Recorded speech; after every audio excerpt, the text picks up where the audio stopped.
Porque resulta que ahora hasta los canales de YouTube que se dedican a hablar de cine ya son completamente geeks y realizaron este top de las mejores caricaturas de los 80s. Pues ahora nosotros decidimos mejorar la idea y hablar de los mejores personajes de caricaturas de los 80s.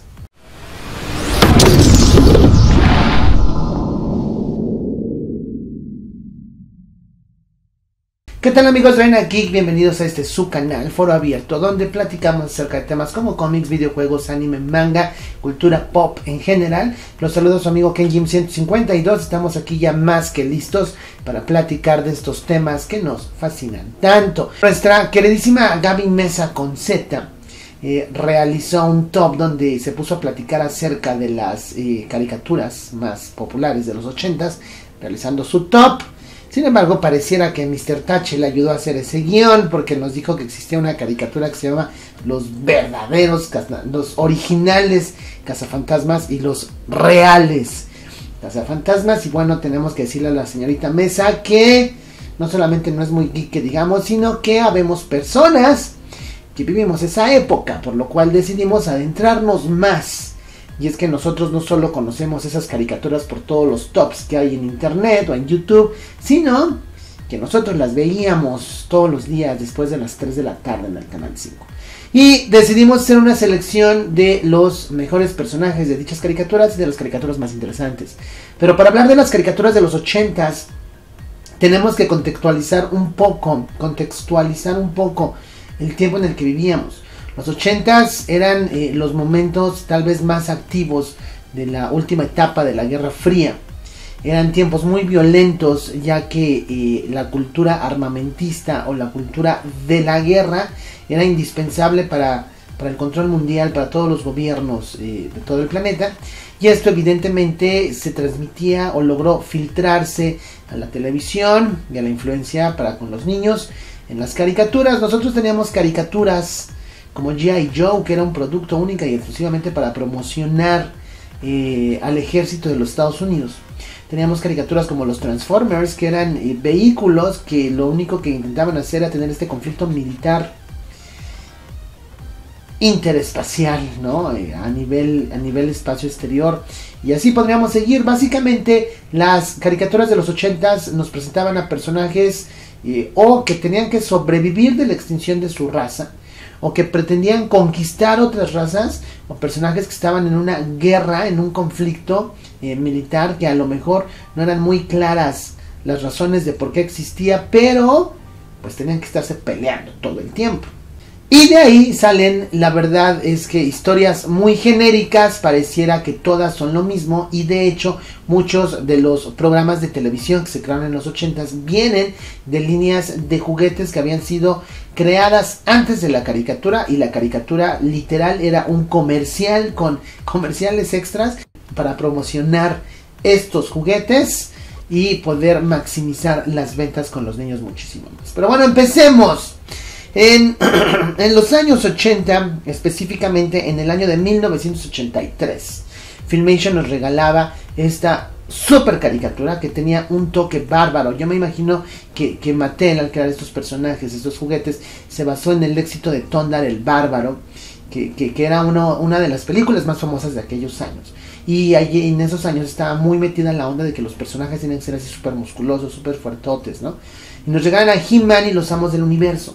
Si bien es cierto que la caricatura no tiene una continuidad como tal, es decir, pareciera que los personajes no evolucionan porque no existe una secuencia, He-Man nos regala esta apreciación bastante interesante que independientemente de quién seas, porque He-Man, que es el príncipe Adam, que es bastante cobardón, bastante inútil, de hecho tiene su corte de príncipe valiente, pues al tomar su espada mágica y gritar esta famosa frase de por el poder de Grayskull, pues sigue siendo el mismo, porque la transformación entre He-Man y el príncipe Adam es casi nula.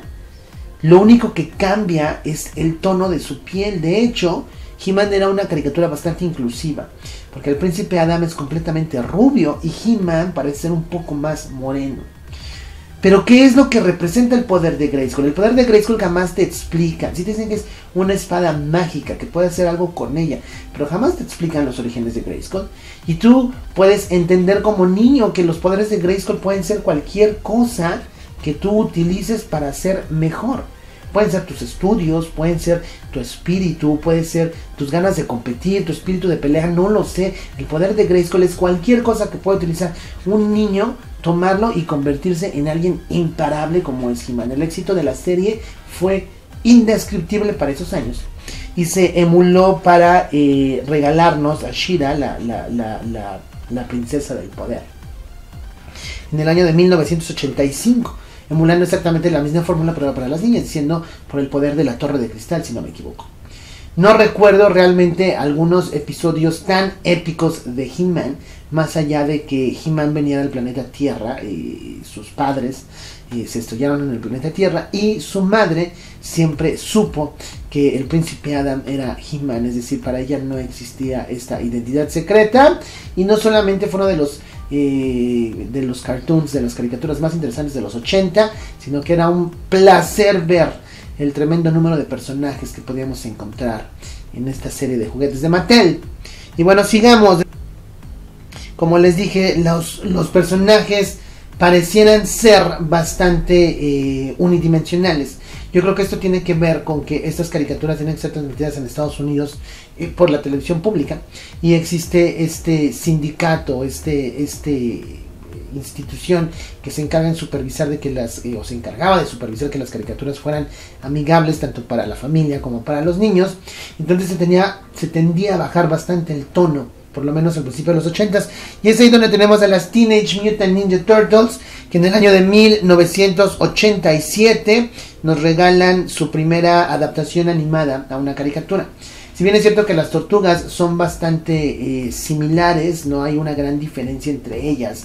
A todas les gusta divertirse, todas saben artes marciales, cada una efectivamente tiene sus armas en específico. El único que rompe el molde, si acaso, sería Donatello, porque es el que provee de la cuestión tecnológica al equipo. Sin embargo, creo que en diseño el que empieza a ganar un poquito ahí es Shredder o Destructor.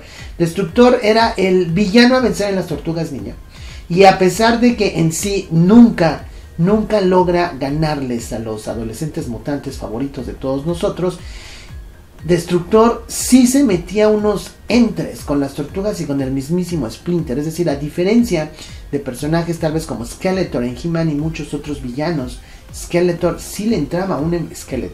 Destructor sí le entraba a un enfrentamiento frente a frente con las Tortugas Ninja. Si bien es cierto que la animación, como les dije, estaba de alguna manera controlada para que fuera amigable para los pequeños, pues Destructor no se echaba para atrás. Entonces vale mucho la pena mencionar que aparte su diseño con las navajas, los picos, la máscara, pues lo hace verse bastante oscuro y rompe con las tendencias de los villanos de aquel tiempo. Un dedito arriba para el increíble Destructor. En definitiva, yo creo que es uno de los mejores personajes de las Tortugas Ninja. Y seguimos en el año de 1985, señores.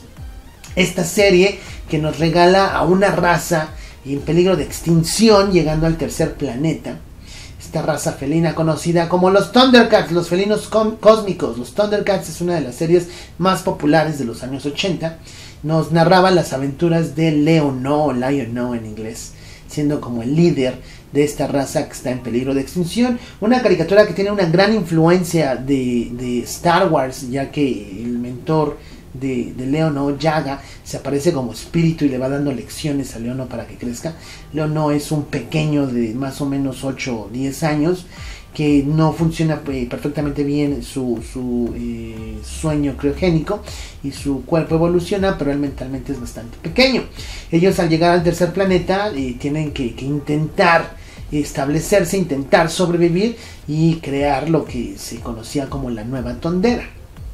Los Thundercats eran una serie también bastante lineal, sin embargo ya empezaba a proponer algunos toques, algunos destellos de continuidad, y nos regaló a uno de los mejores villanos que conocemos en las caricaturas de los 80s, y antiguos espíritus del mal transforma en este cuerpo decadente en Munra el Inmortal. Munra es una momia un ser oscuro que vivía en el tercer planeta y que obviamente recibe la misión de enfrentar y destruir a los Thundercats, misión que estuvo muy cerca de realizar, al igual que el queridísimo Shredder. Munra le entraba los golpes con los Thundercats y estuvo muchas veces a punto de llegar a su misión, además de que era este personaje que tenía una transformación física, es decir, tú veías a la momia con sus vendas, medio cansada, medio flaca, diciendo este hechizo o este rito bastante creepy por cierto,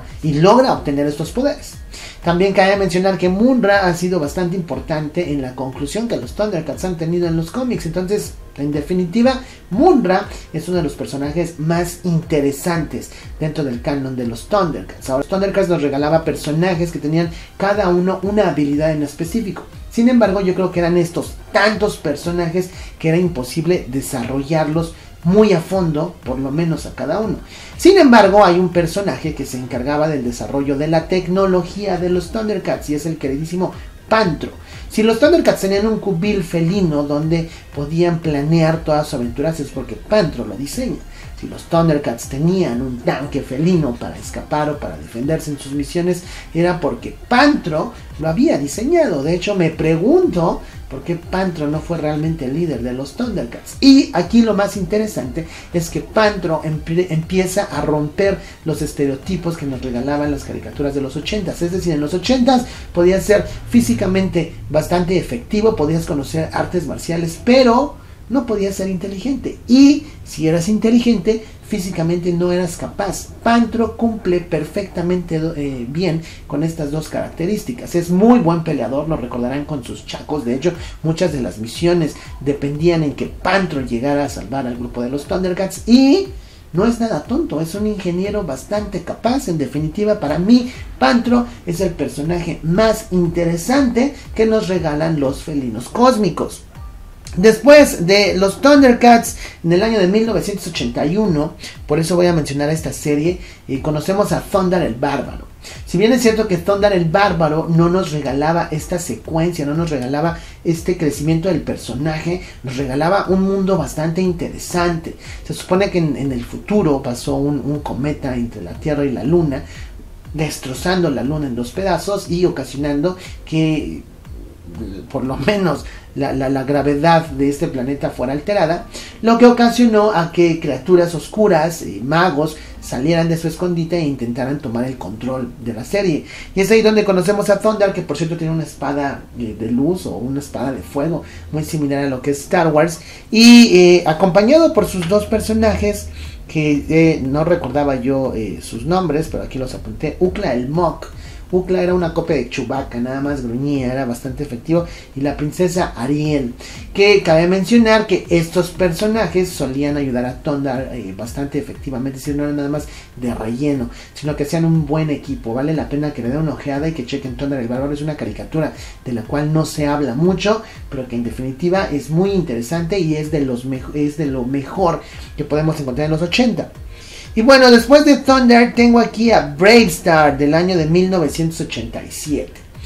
Después del éxito de los Thundercats, muchas de las series trataban de emular este concepto o este estilo. Y es ahí cuando vemos a Bravestar. Bravestar es un vaquero intergaláctico que, si no me equivoco, vive en el planeta de Nuevo Texas. Y a lo mejor el personaje no es tan interesante, sin embargo, aquí encontramos algo que también pretende romper los estereotipos impuestos en aquellos años, y es a su sidekick, es a su compinche, es a su aliado, a su segundo al mando. 30-30. 30-30 es un caballo cibernético que cuando llegan los problemas tiene la capacidad de transformarse o adquirir esta forma humanoide, y con su escopeta, que lleva por nombre Sarah Juana, participa de forma activa en el tercer acto o en las conclusiones de los episodios.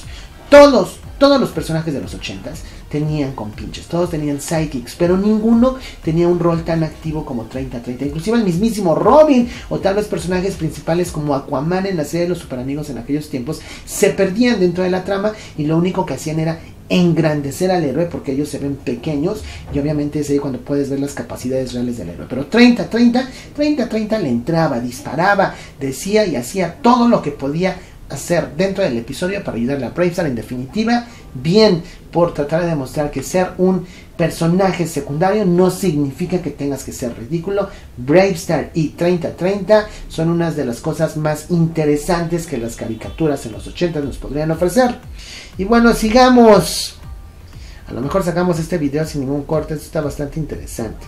Los Transformers fueron una serie bastante interesante en los 80s, pero porque nos podía vender muchísimos juguetes que obviamente podías transformar tanto en vehículos como en robots. Sin embargo, era bastante difícil identificarte con ellos, porque si tú estabas en la escuela, en el receso, en el recreo, como le decimos aquí en México, e intentabas jugar con tus amigos y tú decías, yo soy Optimus Prime, ahora le va a transformarte.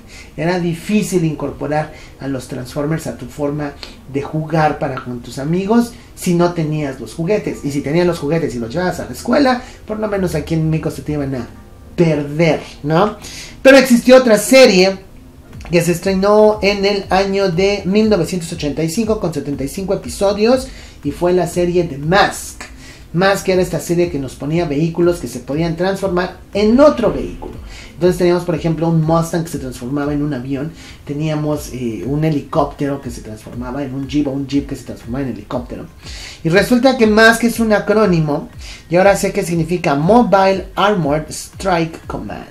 Entonces es el comando de ataque blindado móvil, el cual tenía un vehículo que era bastante interesante. Platicamos de él en el video de los mis juguetes favoritos, o los juguetes que me trajeron los Reyes Magos, que era Cóndor. Cóndor era piloteado por Brad Turner, que era este personaje que tenía lente oscuro, bien peinadito, una moto tipo así, Yamaha, tipo Suzuki. Todo lo que nos vendía Sylvester Stallone en sus películas lo tenía Cóndor.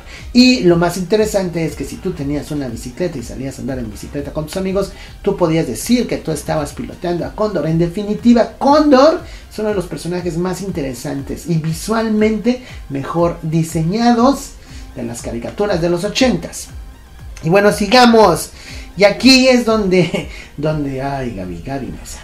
Existía la caricatura de los cazafantasmas y no se llamaban los reales cazafantasmas.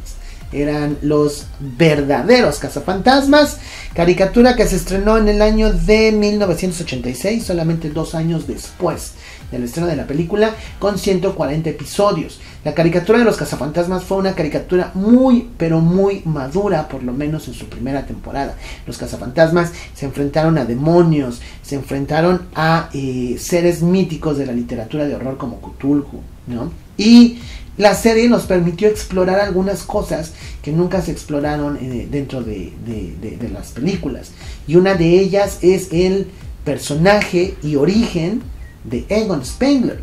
Dentro de los cazafantasmas, Egon Spengler era el personaje que más contribuía a la parte técnica y a la parte de investigación. Es decir, Egon es un estudioso de las cosas paranormales. Sin embargo, descubrimos dentro de la serie que Egon se mete en esta afición por detener a los fantasmas porque él de pequeño era espantado, era asustado por el Boogeyman, el famoso Coco, que aquí en México se tradujo como el espantaniños. Si Egon decide convertirse en cazafantasmas es porque él le tiene miedo a los fantasmas, miedo que tuvo que controlar como niño y miedo que tiene que controlar como adulto. El mensaje que nos regala Egon Spengler para cualquier niño que ve esa caricatura es genial. Tienes que controlar tus miedos y tus miedos pueden ocasionar que te vuelvas exitoso en lo que sea. Inclusive podría jurar que Christopher Nolan se basa en ese concepto del miedo a los murciélagos para Batman en sus cintas de los verdaderos cazafantasmas. Es algo increíble. Ya nos acercamos a los personajes para terminar esta lista. No les puse realmente un número porque, a excepción del primero que les voy a mencionar, yo creo que todos tienen el mismo rango de interés o de ser interesantes. Pero bueno, Robotech en 1985 el señor Carl Mazak licencia los derechos de Macros para producir una serie medio rara en Estados Unidos con el concepto de vendernos esta serie transgeneracional, concepto que funciona perfectamente. Y la serie de Robotech yo diría que es una de las series más crudas, por lo menos de caricaturas, de los años 80. En esta serie vemos al personaje de Roy Fokker, el piloto del Skull One. Roy Fokker era sin duda un personaje increíble, era un personaje capaz. No solamente era uno de los mejores pilotos del, ¿cómo se llama?, el gobierno de la Tierra Unida, sino que era un personaje socialmente preocupado. Roy Fokker inspira a Rick Hunter para que tome un papel activo dentro de este conflicto militar, porque si no entendía Rick Hunter que este conflicto existía, lo único que haces es observar y esperar a que las cosas funcionen bien o mal para ti. Y qué mejor que tomar un papel activo dentro de cualquier conflicto para asegurarte de que la conclusión te beneficie. Roy Fokker empezó desde abajo, él piloteaba en un circo aéreo, era propiedad del padre de Rick Hunter, y va creciendo dentro de la estructura militar desde ser un piloto de pruebas hasta ser el piloto más importante. Un piloto que era bastante mujeriego, eso nos dan a entender. Un piloto que era bastante rebelde, contestaba las instrucciones de sus superiores siempre y cuando esta respuesta estaba justificada, y se la pasó cuchi antes del primer episodio, a pesar de que tenía que presentarse a primera hora, o a pesar de que estaba encuartelado con Diana para la inauguración del SDF-1. Después de Robotech, señores, una ensalada de piña jamás será igual. El señor Roy Fokker es tan soberbio y se creía tan buen piloto que cuando fue herido en combate no reportó dichas heridas, única y exclusivamente para no ser considerado una baja dentro de este conflicto militar y morir disfrutando de una cena con su novia. Magnífico final. Desde aquí, Roy Fokker, te llevamos en el corazón. Y de la misma serie, Robotech, tenemos a la comandante Lisa Hayes. Lisa Hayes perdió a su novio, perdió a su hombre en este conflicto militar. Lisa Hayes investiga, decide y se propone como voluntaria para investigar por qué se murió su novio en esta base de Marte. Lisa Hayes se propone como espía para encontrar información indispensable para destruir a los Entraedi. Lisa Hayes es la segunda al mando dentro del SDF-1 y crea este plan de utilizar la barrera de punto de alfiler para destruir a los cruceros espaciales de los Entraedi de manera efectiva, para no utilizar las aeronaves de combate y utilizar únicamente a la infantería, utilizar la infantería del espacio. Genial, Lisa. Lisa Hayes es un personaje que hizo absolutamente de todo en Robotech. De ella dependieron muchísimas cosas y jamás vimos a Lisa Hayes estar llorando o estar diciendo que no tenía las mismas condiciones que los hombres alrededor de ella tenían, a pesar de que eran hombres muy capaces, inclusive tal vez más capaces que ella. Lisa Hayes jamás se dio por vencida, jamás fue derrotada y jamás la vimos derramar una sola lágrima por conceptos laborales o conceptos de guerra.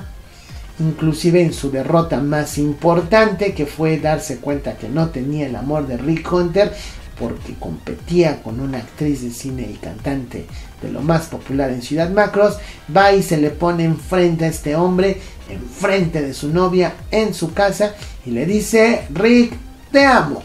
Lisa Hayes no tenía límites, señores. Eran los años 80 en un mundo creado por los hombres para los hombres, y supo destacar en esta serie Robotech. Sin duda el personaje más interesante en una serie de los 80s, y créanme que estuve pensando este video ya desde hace un mes y fue una decisión bastante difícil. Y bueno, así terminamos este pequeño conteo. Cabe mencionar que estamos platicando única y exclusivamente de caricaturas. Vamos a hacer un conteo de los personajes más interesantes de animación, de animación japonesa, de anime. Espérenlo por aquí en 1 o 2 meses.